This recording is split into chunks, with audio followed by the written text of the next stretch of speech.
In today's video, I am going to be breaking down Yuki Kawamura and basically how he was able to make it to the NBA as a player who is around roughly 5'8". He's short in comparison to other NBA players. I think he is probably the shortest NBA player right now. So let's get down, let's check out what he does that you can probably do as well so that you can make the NBA if you're on the shorter side. Now let's get down, let's check out Yuki. Okay, so number one, he is hungry for the rebound. Now, while this kind of just bounced into his hands, he was in position to be able to get this rebound.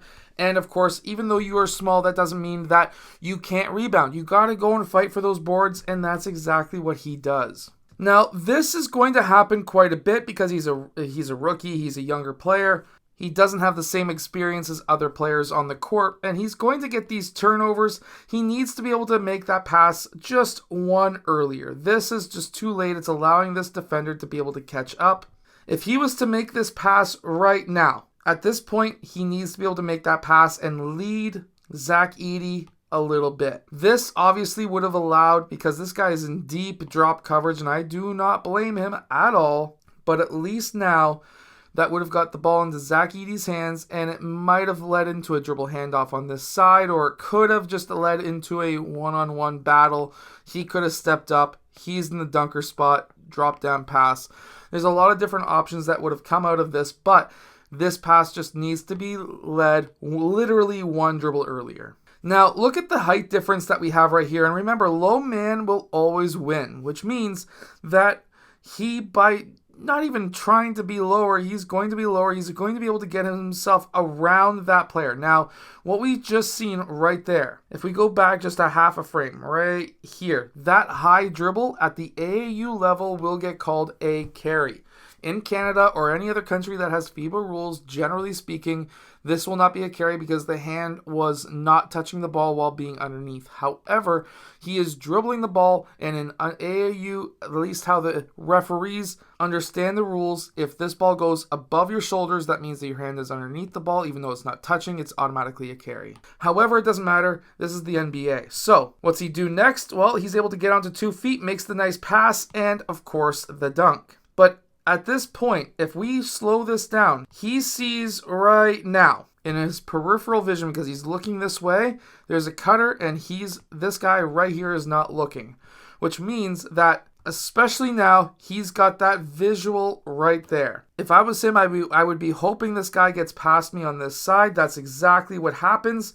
And then a behind the back pass, because he knew this man was cutting. He knew this guy and this guy were not ready, and that pass was going to be made. That's exactly how he was able to read that, because that's how I would have read it if I was playing. And if you don't believe me, ask any of my previous players who I've coached how my passing is like. Now, this is a very common Horns basketball play, staggered screen up top. Yuki uses the staggered screen, doesn't exactly get used at all by him himself. They were set too low, and he just didn't have the strength to be able to get his guy into the staggered screen.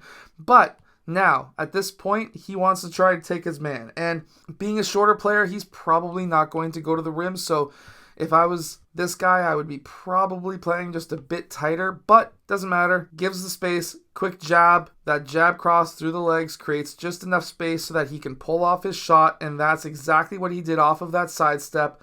And there's nothing that can happen. You have to be able to stay closer to somebody who is much shorter than you. And if you're a much shorter player, this is something that you could do yourself. Now, coming back down, he just hit a 3 and he's feeling good. He's got rebounders and he misses. Now, before you say this was a bad shot, and yes, a lot of coaches will say this is 100% a bad shot. He was hot. He was feeling it. He has the mojo going. They have a big, massive lead. He doesn't really care if he misses. This is actually a good situation right now to pull a 3. Because if I was a shooter, which I was back when I used to play, back when I was younger, made it to the D-League, yay go me. But anyways, thing I'm looking at right now, rebounder in position, one rebounder, not really paying attention to rebound, and this guy has got inside position. You got a man on who is massively far away.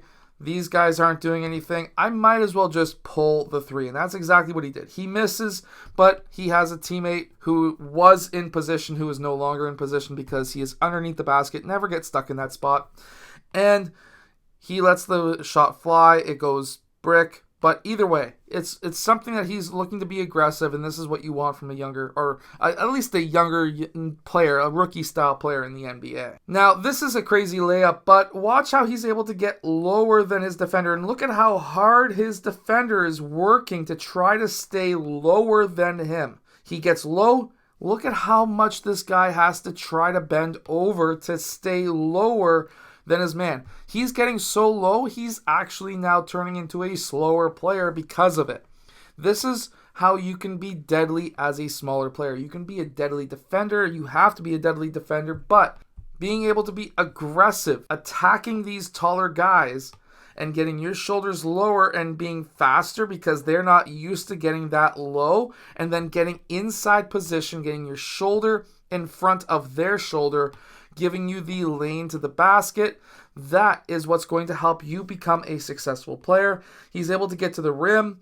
He throws it up. He's lucky. But either way, just by doing that pre-work, what he did up here before he got to that lucky shot is what you need to do as a shorter player as well. I hope that this video helps you, especially if you are a shorter player, to be able to make the NBA. I'll see you guys again in my next video.